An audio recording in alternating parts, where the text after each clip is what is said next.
hello to the robots. Starting to the bottom right, the LGIM Protoss player. He's 1-1 in the group. LGIM YongHwa. YongHwa playing strong so far today, lost one of his games though, and the same is true for his opponent to the top left. Crazy with a loss against Keen, then winning his second Zerg versus Terran versus SC. KT roster Crazy. YongHwa going to be going what looks like to be a Forge in the main build and try to cannon his opponent if he goes for a hatch first. You know, if you look at the statistics, the offline statistics in Heart of the Swarm for both of these players in the current matchup, it couldn't be more different. Crazy has probably the most shittiest statistics that I've ever seen in this matchup. He is at a 25% win ratio against Protoss. He just won his last Pro League match against Stalk, granted, but every game besides that he lost. He lost against Flying, he lost against Classic, he lost against Creator, and against most of these players, he didn't even take a single map. This is really funny. Yeah, and really nice block here at the probe though. Yeah. But that was pretty cool. it was pretty cool, and I guess actually worth it. I mean, he used the one spawning pool that he wanted to build anyways, and then he blocked in the probe with another evolution chamber. So even with the cancel, I think that's pretty worth it. Well, you can't deny this base anymore. Obviously, he's going for a gateway anyways, which is not what I expected. But like you said, the stats are pretty poor. I mean, Crazy beating Stork, you said, of all people. Stork, not the most accomplished StarCraft 2 programmer. In StarCraft 1, it was different, but StarCraft 2, not so much. And you know, then you just switch and you look suddenly at YongHwa's offline statistics in Heart of the Swarm, and YongHwa is a beast in this matchup. He's 6-1, at 86% win ratio. He lost against his last opponent in the GSTL. He had to face Violet and suffered a loss there. But if you ignore that, he took out opponents like Boom Boom, he won against Dark, he won against Sniper, and then of course at IEM earlier this year, he took down opponents like Red, Slivko, and Nurture without even dropping a single map. So if you just let statistics speak here for a second, then YongHwa should win this match with flying colors. But of course, statistics aren't everything. But so far, YongHwa, let's see what he can do here. Starting with a gateway first, of course, gives him already a good opportunity of being aggressive. Yeah, and aggressive Nexus here. Very aggressive Nexus. You know, it's hard to describe a Nexus that way, but he's essentially put it down in the Overlord's face, saying, I need to get this Mothership Core out, and of course, you know, for the Mothership Core to actually be able to use that cannon, he needs a Nexus there, but the Lings are just walking into the main. He skips, he plays extremely greedy here. Cancels the pylon, the pylon buys some time, that's why he did that. Yeah, that was actually really funny, and it was also a little bit funny that, I mean, that was definitely a bait. So here we have now the Mothership Core out, but as you already said, it's one of the most aggressive Nexa that we have ever seen. He didn't have a single unit on the map, and he's still skipping the units. He looks at the Zerglings, he's like, well, you have 3 Zerglings, what are you going to do? Yeah, this is actually, I mean, it's okay because it's only a few Zerglings, but if he had gone for a bigger attack, he would be dead right now because he's not even making a Stalker. Finally starts a Sentry. Very, very late here. He gambles a little bit, but he keeps his cool. Yeah, he certainly doesn't. Crazy, though, is still mining gas, and I think he's going to actually try to be aggressive right away after this. He's like, no, you're playing super greedy, and I'm not going to let you do this. YongHwa is basically just putting the balls of steel on the table right now. He's like, well, you have Zerglings there, but I do not care. I don't even need units against you. He has 1 Sentry out by now, but that is like a really late Sentry. Nothing else here, and now he starts with the wall at the front.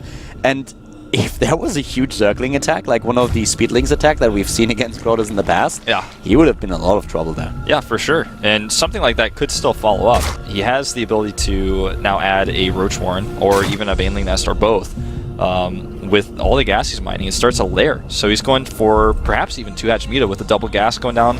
Could also be Swarm Host, though, on this map. Yeah, but you know, this is a sick lair timing. 6 minutes? Yeah. That is, like, the usual lair timing is roughly at 7 minutes, so this is a whole minute earlier than you would usually have your lair tech.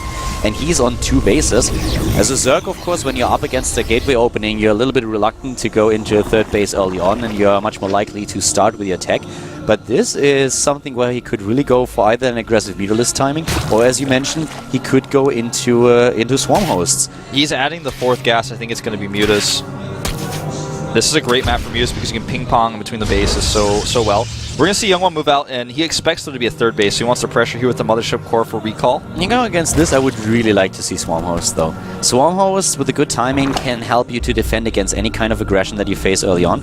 Much more than Mutalisk could, because just to warp in with a few Stalkers would, basically negate the Mutalisks early on in the game. Later on, it's a different story. This is so weird what YongHwa's doing. It is going to be Stormhouse, and you know he needs to buy time though because his 2 spines at the front are not quite ready yet. YongHwa though is just blind. He's going over here without even a Phoenix Scout, and he's going to actually, because he doesn't go straight up the ramp, he's going to be totally fine against this. Like you said, he's got the spines. They're going to finish in time. Even with the spine, even if he walks straight into the main base with the links that were there, they could have delayed him long enough. And now he's doing a good job here, just catching the reinforcements, and good luck walking up that ramp. Yeah, now there's absolutely no chance he can do anything. He's just going to have to go home. And you know what is also true? He recalls, recalls back home. Playing it safe here, but that Swarm Host push, that is potentially going to break his neck. Yeah, because he has no AoE. His AoE is late. He doesn't even have any scout of it because his Phoenix is super late. I would like to see an Nidus Network with this. Could be. You know, I think he wants to get, of course, the tech out first, but I would not be surprised to see that. He has Lings at the front, so he could go for a Nidus Network and just get the Nidus on the high ground towards the 3rd base and then borrow the Swarm Host. But that would really work quite well. The big problem for YongHwa just is that his tech is very late when it comes down to area of effect damage, and you need some kind of area of effect against the Locusts.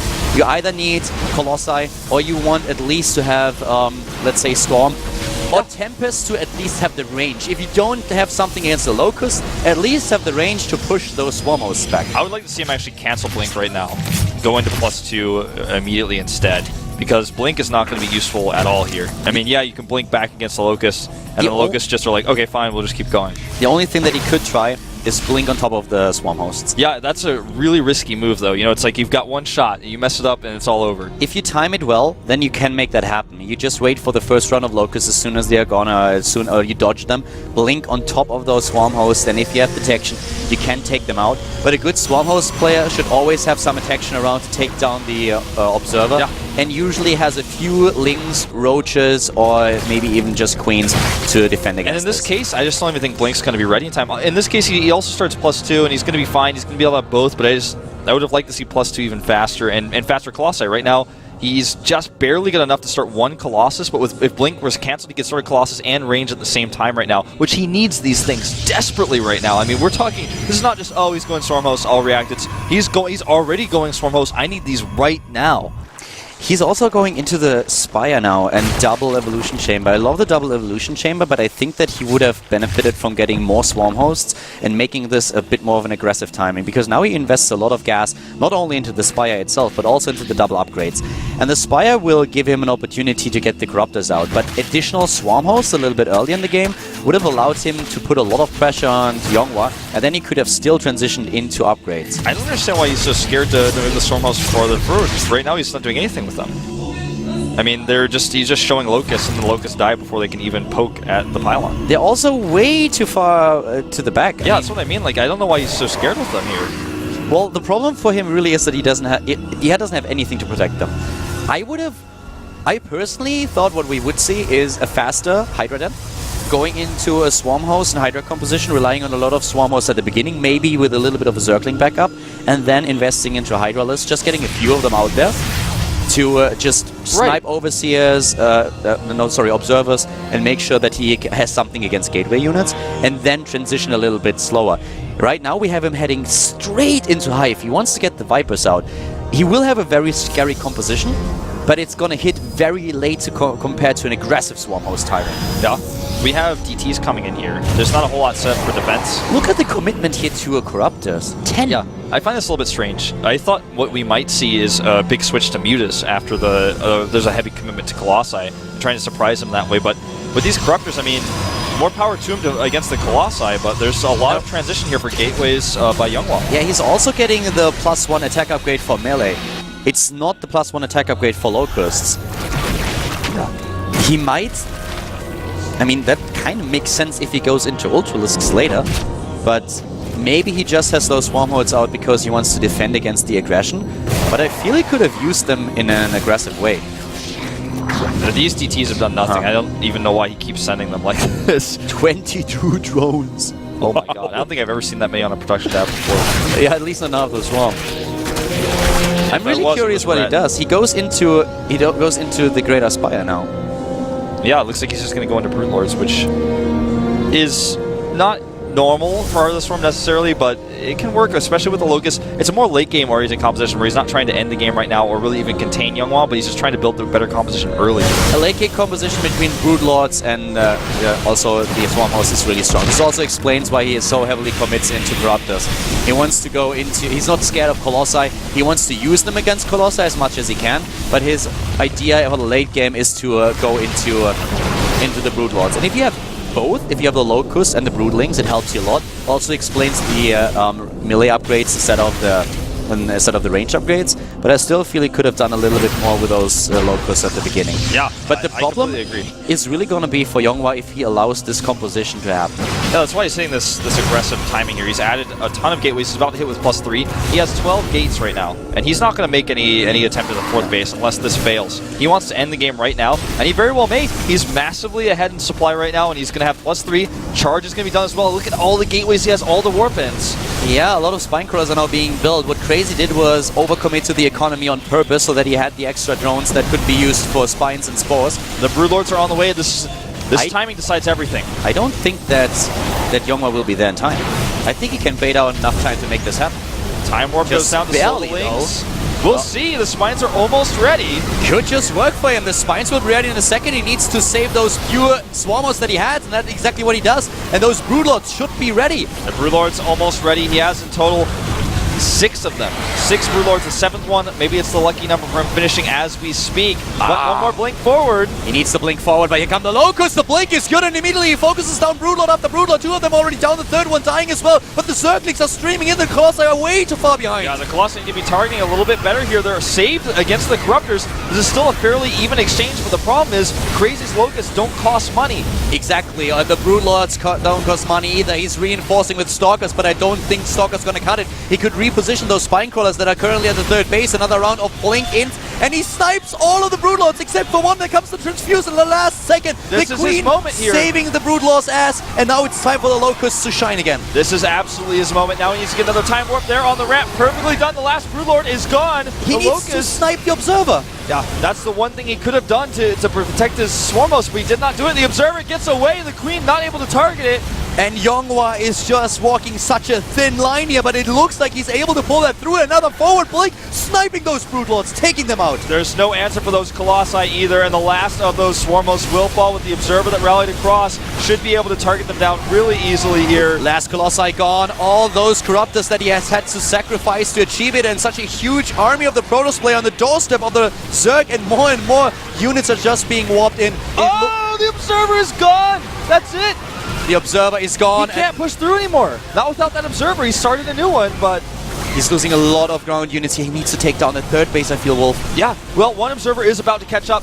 Can he hit the timing? Can he actually eliminate these Swarm Hosts? That is basically, you know, checkmate. If you can actually eliminate those last few Swarm Hosts, here comes the Observer. It moves in. Another round of Locusts will be there in just a few seconds. We have additional Broodlords on the way, but the Swarm Hosts are history. They are history. The 2 Broodlords here needs to pull them back, and so far he's kiting with them really nicely.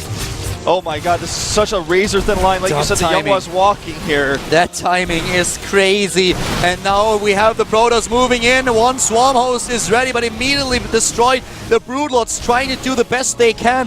YongHwa is still on 3 bases, and he has the production cycles that he needs. Crazy is desperately trying to get more units into the game. Yeah, a few Archons look like they're going to be targeted down here, but he's training well against the Zerglings. Stalkers blink forward again, getting those Broodlords, and the Observer, where is it? He needs it to kill the last of those Swarm Hosts. The Observers are definitely winning the game here for him. Another Broodlord is down, and YongHwa is pushing in. He's 130 supply against 100. The momentum working like a charm for the Protoss. And this is looking like it is the end for Crazy. He's got a few more spines to roll out. Good Blink Stalker Micro though. +3 DPS is way too much, and a block on the ramp with the Zealots. This is like a Dragon Ball battle where both of them have their blasts, but in the end it looks like YongHwa's is a little bit too strong. Yeah.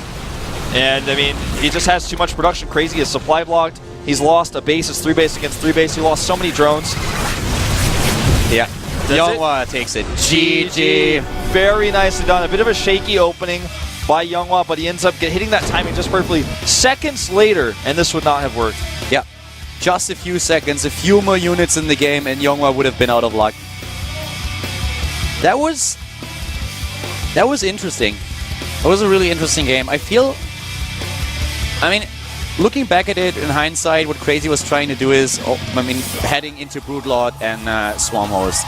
But I feel, you know, with the timing that he had here, he could have tried to be more aggressive. It's almost as if he didn't realize he could have done so much more with those Locusts, because even though the Observer is out, he has 5, and if he kills those first 3 Gateway units, or at least pushes them back and hits some of their hit points, even with the Observer, he doesn't have enough Blink Stalkers just yet. The third base isn't up. It's not saturated. He's actually just trying to kill the rocks so he can even go over there. He should have at least tried to be more aggressive and then run away. I don't understand why he was so timid there. He was afraid that there would be a blink on top of his, or just the Stalkers moving in and killing the Swarm Host. If you lose the Swarm Host in this situation, you're done. But the thing is that with Zerglings alone, he could have defended against Gateway units, and with the delayed tech that we saw for YongHwa, I feel he could have done a little bit more. At least try to break through the wall, take down maybe a few of the gateways, just pressure his opponent, and then move back once he realizes, okay, I can't break through here.